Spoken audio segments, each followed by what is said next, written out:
Shalom Bapak Ibu Saudara, Tuhan kembali menyatakan kasih-Nya bagi kita di hari yang baru ini. Dan percayalah, Ia akan selalu menyertai kita sepanjang hari ini.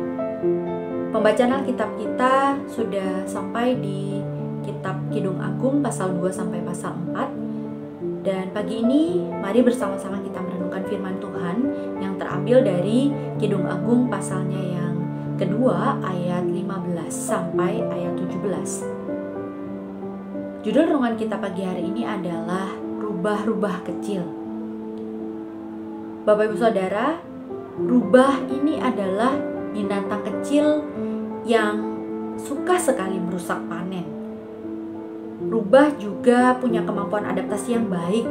Rubah mampu beradaptasi di segala musim dan lingkungan. Rubah bisa bergerak secara diam-diam tapi sangat gesit dan hanya meninggalkan jejak saja. Bapak Ibu Saudara, rubah muncul dalam kitab Kidung Agung ini.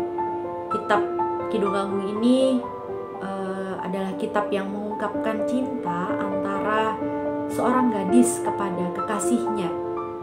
Dan diyakini oleh para penafsir Alkitab bahwa puisi-puisi yang ada dalam kitab ini mengungkapkan juga kasih antara Allah kepada umat-umatnya.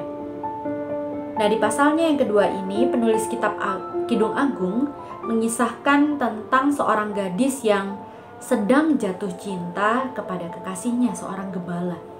Mereka menikmati kebersamaan di kebun anggur, akan tetapi ada yang mengganggu mereka, yakni rubah-rubah kecil yang datang merusak kebun anggur yang sedang berbunga. Bapak Ibu Saudara, rubah-rubah kecil bisa berbicara tentang persoalan-persoalan kecil yang seringkali dianggap remeh atau sepele. Tapi kalau dia dibiarkan, tentu akan dapat merusak kehidupan kita. Rubah-rubah kecil yang bisa merusak hubungan kita dengan Tuhan bisa berupa keterikatan kita dengan hal-hal duniawi atau perkataan kita yang sia-sia yang terlontar dari mulut kita. Bisa juga berupa sakit hati, kepahitan, kebencian, dendam, sulit mengampuni, dan sebagainya yang tersimpan dalam hati kita. Rubah-rubah kecil inilah yang siap untuk menggerogoti hati kita.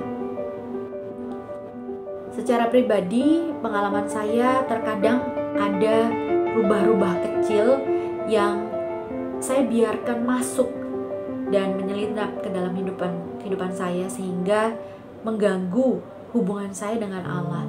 Tetapi ketika saya sungguh-sungguh datang meminta kepada Allah supaya Allah membatasi dampak dari rubah-rubah kecil ini, saya makin mempercayai dan mengasihi Allah, sekaligus benar-benar bisa merasakan kehadiran Allah dan pimpinannya yang penuh kasih.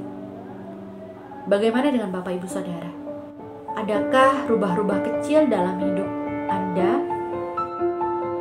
Nah, menyadari bahwa kita adalah manusia yang penuh dengan kelemahan dan keterbatasan sebagai makhluk yang memiliki natur dosa, kita perlu mencari pertolongan dari Allah untuk dapat menyingkirkan segala sesuatu yang menjauhkan kita dari Dia, termasuk rubah-rubah kecil dalam hidup kita.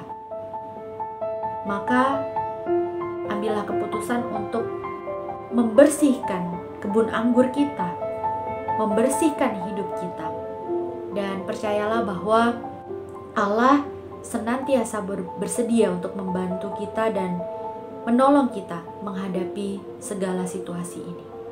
Tuhan Yesus memberkati.